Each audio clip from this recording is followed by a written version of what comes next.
I said, like, this title's a bit of a lie because it's not going to be like a sort of historical analysis of a particular period of games. It's basically whiny 22-year-old doesn't like that things are different. Woo! Which one is it? Sweet. Oh, this is actually like an oddly fitting image for the way today's gone, given transport and traveling for the last 10 hours or so. But I'm Natlie Clayton. I live on Twitter. That's my address. I'm kind of sort of a dev, kind of sort of writer, and almost done with this whole being a student thing up in Dundee at Abertay. But basically all I really do is play games and piss around. One of these games is Overwatch. This came out this year, and I'm pretty sure like everyone knows what it is, but it's a 6v6 team-based hero shooter made by Blizzard. It's got a lot of like stuff in it that means makes it so that I should like it, and there's a lot of reasons that I do like it that I'll get into later. But for now, it's just sort of a reference point for a different game. This one, which is Valve's 2007 bad boy shooter. So I was kind of thinking lately, like, these are two games that I kind of really liked. Overwatch actually has more reasons that I should like it. It has a more diverse character selection. It has, I think, smoother gunplay. It's tighter. It doesn't break all the time. And I was kind of wondering why I haven't been sort of getting sucked into that as much as I'd been getting sucked into TF2 back in the day. And I think I sort of was able to narrow it down to this. In terms of like describing it as a conversation, Overwatch is Blizzard's demanding that you do things their way. It's them ordering you what to do. You're playing the game on the maps they made, on the modes they made. You're not even really choosing the modes you want to play. You're going into a playlist and being told when to play. TF2 is more of a sort of two-way dialogue. Valve gives you a game, and it's a pretty solid game, but they also shipped the tools with it to sort of make of it what you want it to. This was sort of a theme that resonated through like the past 20 years of shooter design. It's really a kind of recent thing that this stopped. You used to be able to go out and buy a game and it would come with the tools to sort of make your own content for it. Doom did this, Quake did this, and I'm kind of just focusing on the source side of it because I'm a small child and that's what I grew up with. But yeah, basically every time you bought a Valve game, it came with this, which was just a big, ugly, broken box of brushes and textures and little men.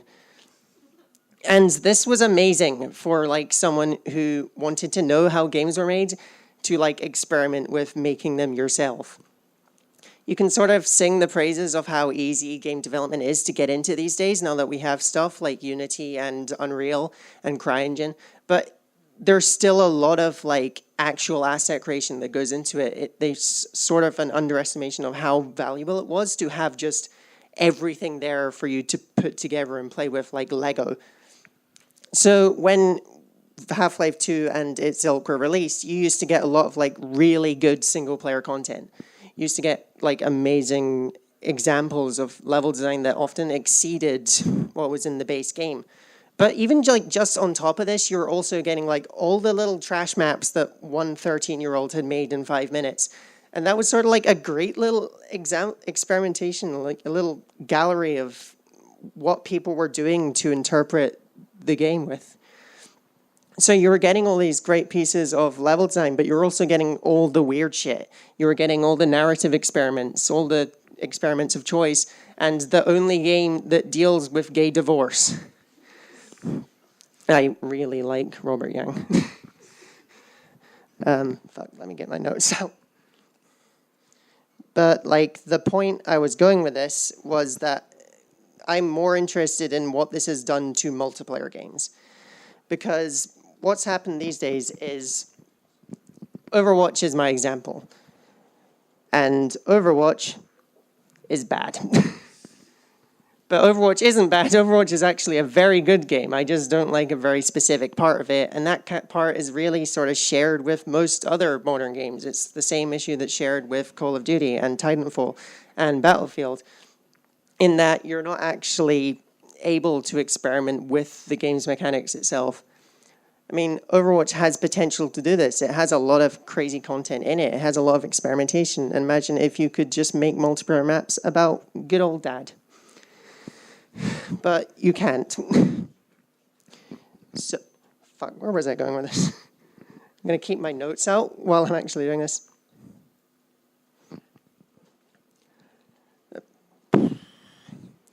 But yeah, this is going into my sort of exam. If the way these games sort of funnel you in to specific designs, into the specific ways you're playing, there's no choice in what you're doing. There's no experimentation. Whenever you used to load up games like Counter-Strike or Team Fortress, you would even just have the option to play on specific maps and servers. And I've completely lost this. I'm sorry. I'm going to skip ahead to where I know where I'm going. But you would have like a list of choices of what to do. You would have this box which would give you like all these different options, which would be all of the options that came in the game. But it would also give you all these sort of weird experimental or just small community stuff that you wouldn't really get in games today. You got these weird like physics tricks and communities growing out of complete batshit, like sources, angles being broken and making you fly through triangle physics magic. And you would be able to use these to like experiment with gameplay styles. You could use these to learn aspects of the game, like rocket jumping or grenade jumping in TF2. You could use it to just sort of sit in a lobby with weirdos by a swimming pool looking at hats and putting offensive sprays on walls, which isn't fantastic, but it was still an option that was there, and it's still something that's been lost to the sort of streamlining. There is kind of a case for why this has happened, which is that games aren't made of cubes anymore. There's like an actual art asset pipeline happening. But it's still kind of a shame that this is something that's missing from the way games are designed these days. And it's kind of bummed me out. It's put me off really getting sucked into communities anymore. Because we don't have the same variety. On top of just having all these different servers and modes in existing games, you would get lots of crazy different games. You would get experimentations with the engine to get like The Hidden or Zombie Game 4 Million. And really, the natural extension of this is that Gary's mod is the best game ever made. That's the point of my thing on. And Gary's mod is like exemplary of this sort of thought of design.